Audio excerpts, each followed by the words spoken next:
What's up, Lucid Crew? Welcome back to the channel. I am Lucid Rob, and if this is your first time here, we're going to be watching videos from all over the internet, from YouTube, TikTok, Instagram, not Facebook. Fuck Facebook. To go over a bunch of shit we're not supposed to be talking about, and getting down to the answers that we're not supposed to learn about. So, yeah, without dragging this out any further, let's get into it. Fun fact as well, just this little snippet here. This has been the most difficult video to record today. My fucking internet kept going out. I kept getting locked out of my fucking TikTok account. My recording software was fucking up. Every problem that I could have right now to get this video recorded, I experienced today so far. I don't know if I'm pissing people off talking about this shit. I have no idea.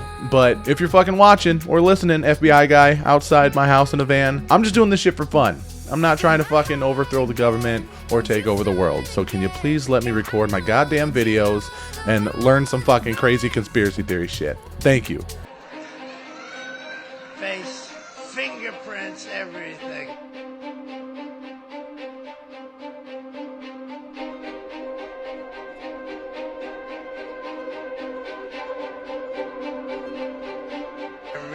I mean, I feel like he was just gesturing, talking with his hands, like he likes to do this. Big, huge, big water, you know, that's just kind of what he does. I didn't see anything. If anything, it looked like it was like an E mixed with a 6. So I don't know what that might be. I don't know, you tell me. I don't think it was anything. I think this person's just looking too much into this. How much false can you find? And there's lots in history. I was looking around the internet and came across the images of the 1893 Chicago World Exposition. And it blew my mind because it looked like ancient Rome in the middle of downtown Chicago.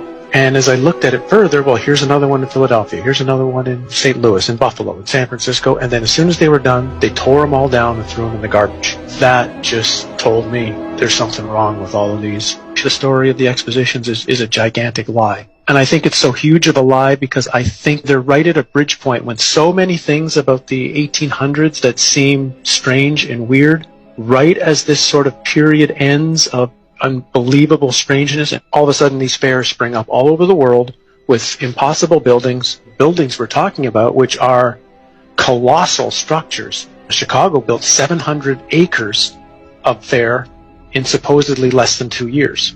St. Louis built 1,200 acres of exposition buildings. One of the buildings in Chicago, the manufacturer's building, would house 300,000 people. There's a giant statue in the middle of the lagoon. It was called the Golden Lady, and it was known as the Statue of the Republic. It was 65 feet tall. They say it was covered in gold leaf that have copper underneath, but others speculate it was actually made out of solid gold.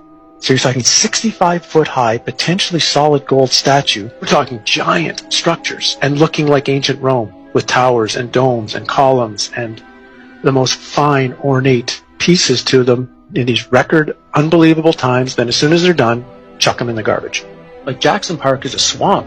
So supposedly they had to drive down tens of thousands of wooden stakes in order to support the weight of everything. They dug out massive lagoons, lakes. They had a canal system that ran through the entire exposition. They also had an above-ground electric train. An electric train, well, where's the electricity coming from? That's running around the park. They had a moving walkway down by the shore. Not enough people are asking, where does this technology come from? Just to frame it, if I'm not mistaken, the Chicago Fair was the first time people had seen electric light. Tesla's the one who got the electricity contract for the Chicago Exposition, and it was certainly more than all of the lights anyway that were in New York City at the time were at the Chicago Exposition. Yeah, it must have been mind-blowing for most of those people who had only seen gaslight or candlelight at night to see that city lit up in such a way. Again, count the way since 1901. We are told, whether it's true or not, the idea of being able to electrically do anything hasn't been around that long. And this fair is bizarre. This is supposed to be Tesla's fair,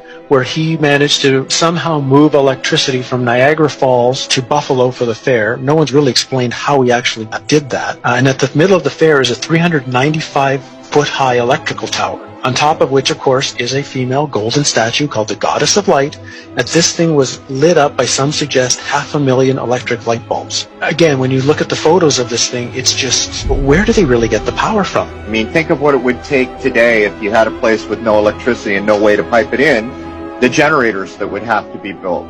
For example, there's a building that went up for the Barcelona exposition in 1888. It was claimed to be the fastest built building in the world, 5,000 square meters, capacity for 2,000 guests, 600 rooms, 30 apartments, and it was supposed to be built in 53 days. This is supposed to be a time of horse and buggy.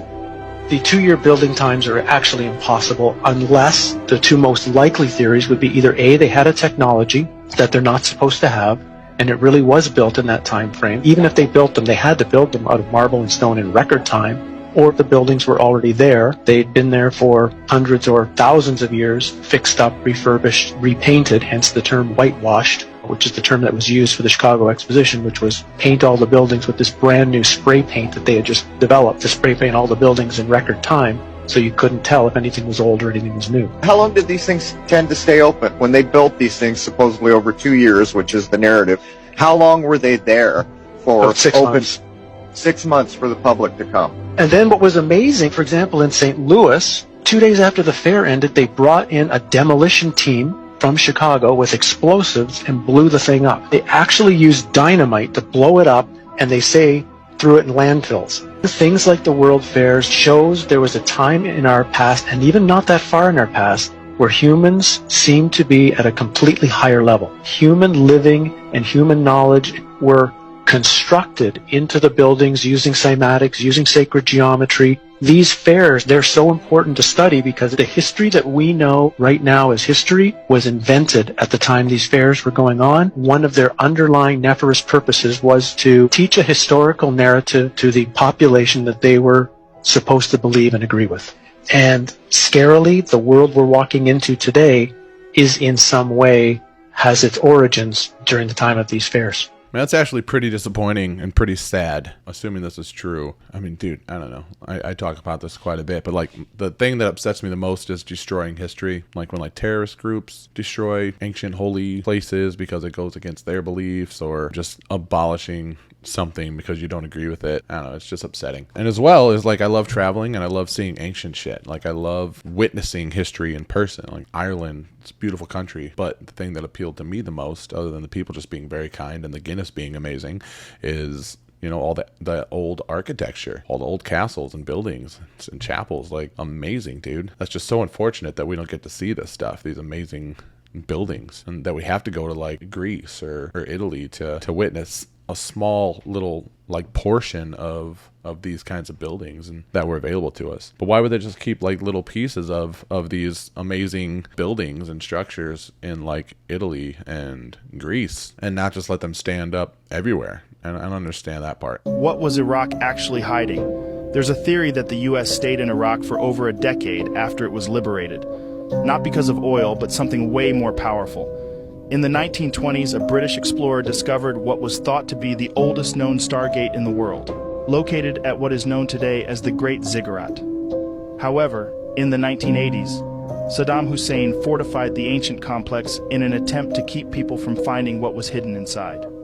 Strange ancient technology has been seen coming out of the Great Ziggurat, rumored to have come through the Stargate from an ancient civilization that lives on the planet Nibiru. With many people in recent times coming forward, claiming to have been involved in classified programs in Iraq where Stargate technology was used, many people are wondering. Again, I hate these AI-generated Joe Rogan videos, but I'll give this one a pass because I just recently started hearing about the U.S. going over there during the war to look up or grab ancient unspoken of technologies or items or whatever, and I think it's really interesting, and I'm not seeing enough of that stuff, so I'll let it go this time. But I mean, if you have a fake narrator over a video, it just kills credibility. I think it makes it harder to believe the video. So there's a theory that Donald Trump's son is a time traveler. Oh fuck, this proof? Check this out. There's a book that came out. It's called The Last President. The main character, his name is Barron. Now, Barron, he has a mentor and he teaches him about time travel. His mentor is named Don. So Donald Trump's son is named Barron Trump. Now check this out, right? Donald Trump's great-grandfather was part of the FBI team that confiscated and took all of Nikola Tesla's inventions, blueprints, and wiped his whole house. What the hell? Know that? No. Now, Nikola Tesla, obviously there was rumors all the time about he was onto some technology with frequency and maybe even time travel. So how would he know this? This book was written in 1869. So it's called The Last President. The Last President. Because you could say the new president, he doesn't seem like the president right now. Yeah, no, real shit. You know what I mean? No, because it's like... Because people are saying like he's a robot or whatever. He doesn't seem like he's all there. No, facts, whatever facts. it may be, right? And Trump's been like too calm since he got voted out the office. It's like he knows like he's gonna be back. I've heard about that story before, as far as like Barron Trump being a time traveler, but I never heard them talk about how his mentor was Don, or even that the last book, The Last President. I thought it was like Barron Trump's like magnificent journey or some shit. I thought the book was called. I didn't know it was called The Last President. Is that a different book? Joe's definitely like a fucking cyborg or a dementia patient that's being controlled. Something, man. He's definitely not the one calling the shots, I don't think. So in that sense, maybe up to this point, you know, Don was the last coherent president that we've had. You are being lied to because no one has ever been in space. There is a theory that suggests we have never explored space due to a transparent barrier surrounding our world. Beyond this barrier, there is no open space or vacuum, but rather water. It may all sound crazy, but in 1962, the U.S. government detonated a few nuclear bombs in the sky, allegedly to test the atmosphere's reaction to their explosion. So they want us to believe. However, some claim that they were actually attempting to see if they could break through this invisible barrier. Ironically, this program was called Operation Fishbowl. This theory is fueled by the observation that many have noticed stars appear to twinkle or shimmer through a liquid-like substance when viewed with the naked eye or through a camera. Rocket enthusiasts have also noted that the rockets we have launched seem to encounter an invisible ceiling, creating an effect similar to what one would observe in water. I've heard about Operation Fishbowl. I think it's interesting. I don't know if space is water. I don't know if space is empty space. I'm not sure. But I will say that I don't think you have to believe the Earth is flat in order to believe that it is surrounded by a barrier that we cannot penetrate. So with that being said, Globe Defenders, unite. Let's go. Let's keep the fight going. I appreciate all of you. I respect all of you. All the Flat Force, Flat Earthers, all the Globe Defenders. I appreciate all of your submissions and all the conversations we have. You make it super interesting, and I am learning things. A lot of these videos and stuff, the reason it's so interesting to me is because the information you guys are sharing with me and the videos you're sending me in the Discord to watch in these compilations, these reaction videos, are actually making me more open to the idea of these things. So it's one reason this is so fun for me. It's like I'm actually like learning, right? I'm not just like getting proved right on the topics that I believed going into this, you know. So it's fun. I appreciate you guys. Thanks for sharing all this stuff. Celebrities know their time is up. The poles have shifted already. And when the poles shift, everything in the matrix is just a it's a new color, it's a new taste, it's a new smell, it's a new feeling, and the rules change. Look at me. I am the celebrity now. But yeah, the stuff does change. I feel like celebrities for years, particularly the like 80s and 90s, and I guess 2000s too, up until like YouTube and, you know, podcasting and social media really allowed us to be heard and build communities of like-minded people for ourselves. You know, celebrities were held in very high esteem, and a lot of these celebrities don't know how to really go with the times and kind of stay relevant or even heard, you know, while this like rapid growth and rapid shift in just media over to social media happens. You know, that's why like during the lockdowns and stuff over these past few years, a lot of TV shows went under. A lot of the late night hosts just like didn't hit and never really recovered because they just didn't know how to switch their format and pivot. And I think it's probably very scary for a lot of celebrities because like they're just like losing not only their livelihood but like their power, right? Their influence, their credibility. You'll have people like, you know, Mr. Beast come out of nowhere and just have more followers, more fans, more money than the biggest actors in the world. Like it's crazy how that happens, but it's also pretty awesome. Less than 18 hours after Tesla's demise, the FBI disclosed Tesla's highly confidential invention. Swiftly, agents were dispatched to the site to confiscate all of Tesla's over 10,000 sketches and notes, transferring them to the government's highly secure area. It was only in 2020, due to the end of the confidentiality period, that the FBI reluctantly released a fraction of the documents in a PDF of Tesla's 53-page diary. On the 7th page of the PDF, Tesla, with a discernibly grave tone, delineated an invention he marked as strictly confidential until 2300. It is a petite apparatus, resembling a pendulum clock, capable of modifying the primary oscillation frequency. Tesla deployed it to induce severe vibrations in a 30-story building in New York, nearly causing its collapse within 10 minutes. He expounded that every entity in the cosmos is merely a representation of varied frequencies. Identifying the resonant frequency of an object facilitates the easy destruction of an atom within it. Based on his computations, the brain resonates at 369 Hz, and the entire human body at 396 Hz. As for the resonant frequencies of the whole Earth and the cosmos, albeit deliberately obscured by the FBI, 639 Hz. Yeah, I believe that. I was watching something recently, and it was basically saying like our minds and our bodies react to a certain frequency, and like music. Like music used to be created with like a certain frequency that like made us feel good and uplifted us. It just aligned with us, I guess. I don't really know what words to use here. I'm gonna butcher this, but hear me out. So basically this frequency that most music was being made in made us feel good and uplifted us and made us happy and kind of connected with us in a positive way. And then at one point, music was just all mixed at a different frequency. And this frequency, I guess, can not only make us feel a little like down and like lethargic, but also like zombie-like, and kind of just like make us like just absorb things differently to where we can be manipulated and kind of controlled and stuff. So I don't think it's quite as deep as how I just described it, to where like, you know, they're controlling us with frequencies. But I think to some extent, since everything is frequency, that we are technically being controlled by frequency, by, you know, propaganda and media and you know, subliminal messages and media and things like that. So yeah, I 100% believe this is possible. No. Yeah. God. Oh, whoa. What is it?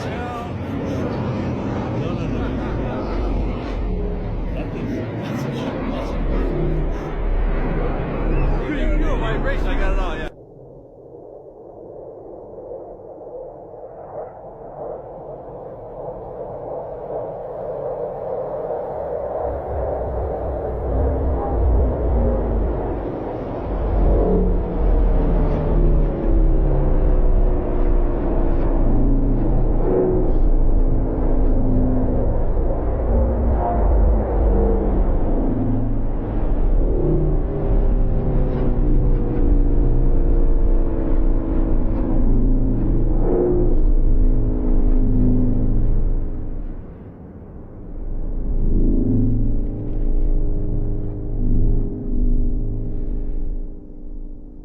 Bro, what in the actual fuck is that? I'm dumbfounded. I mean, we know that we've been reverse engineering crafts since we recovered the ones that crash landed in Roswell. But to just be flying them out in the open like that and like using them in these situations, like for war situations, war times, like, dude, if shit hits the fan, I mean, if they're flying UFOs right now along with fighter jets, what other kind of fucking reverse engineered alien technology or just super technologically advanced human technology are they going to use? It's not just nukes we have to worry about anymore, dude. It's like literally like fucking laser beams, fucking, I don't know, man. This is the most insane time to be alive right now. When I was a kid, we had rotary phones. We didn't have caller ID. We had rotary phones. We had like fucking 5 channels on our TV. There's no internet. I fucking fought invisible ninjas with sticks in my front yard, right? I had imaginary ninjas. That was my play day. And I had to be home when the damn street light came on. And now we have the Air Force flying alongside UFOs. What the I don't know how much longer I can take this, man. I don't know. I don't know what to say. I don't know what's happening anymore. This is a lot. This is a lot. The skeletons of giants being found in Lovelock Cave in northern Nevada. Also one of the most puzzling and notorious murders in Iowa history since the Villisca Axe murders. Still many unanswered questions in this horrific case. Thigh bones stacked up in places. You'll have skulls stacked in other places. It's almost like a warehouse of human bones. In an astonishing turn of events, scientists just opened a cave that was sealed for millions of years and made a shocking discovery. As they ventured into the depths of the mysterious cavern, their flashlights revealed a breathtaking sight. A sprawling underground ecosystem teeming with otherworldly organisms emitted an ethereal glow. The scientists could hardly believe their eyes, and it was as if they had stumbled upon an alien world hidden beneath the Earth's surface, challenging everything they thought they knew about life and our planet's history. Join us in this video as we unearth the 15 most disturbing discoveries uncovered in caverns. Number 15. The Mobile Cave in Romania. In the year 1986, the discovery of the Mobile Cave in Romania marked a significant milestone in scientific exploration. This cave, though modest in size and featuring constricted passageways ensconced in clay, stood as a testament to nature's awe-inspiring wonders. Scientists, upon opening the cave that was sealed for millions of years, made one of the most shocking discoveries till date. The unlocking of this cave's mysteries represented a monumental advancement that challenged prevailing conceptions regarding terrestrial life.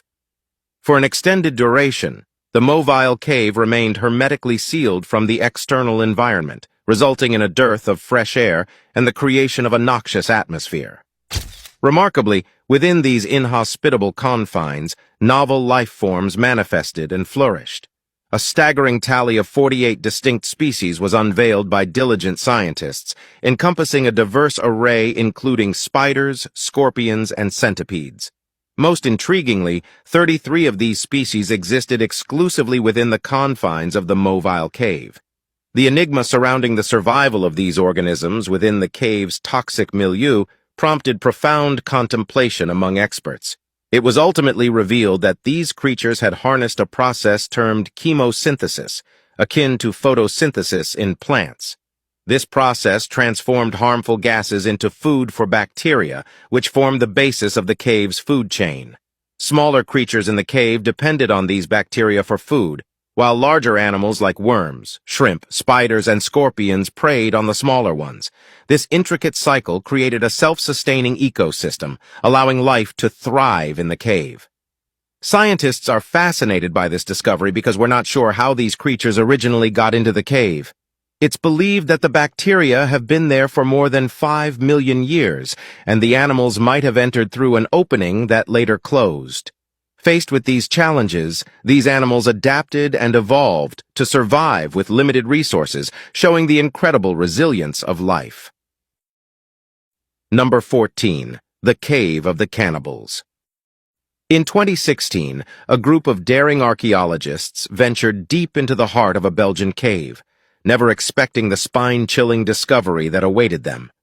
As they delved further into the eerie darkness, their torches revealed a bone-chilling tableau, human bones, scattered and broken, bearing gruesome signs of butchery. These skeletal remains told a macabre tale of brutality that sent shivers down their spines. It was as though these ancient Neanderthals had met a gruesome end, their bones bearing the marks of a savage hand. Some bones had been brutally cracked open, revealing the marrow within, while others... I'll never understand how some of these people decide to cut their videos. Where that video ended right there, that's where the video stopped. Right there, just right in the middle of explaining something. I hope I do a better job than that, my editing anyway, because I do all this myself. So I would hate it if you were just like listening to something I was explaining to you in like deep detail, and then all of a sudden it just cut out in the middle of me explaining a very... But that's the end of the video, guys. Thank you for watching so much. Lucid Crew, you guys are so sick. Thank you so much for everything that you do, submitting videos that we're watching right now, just taking part in the Discord, memberships, your donations, everything is super helpful.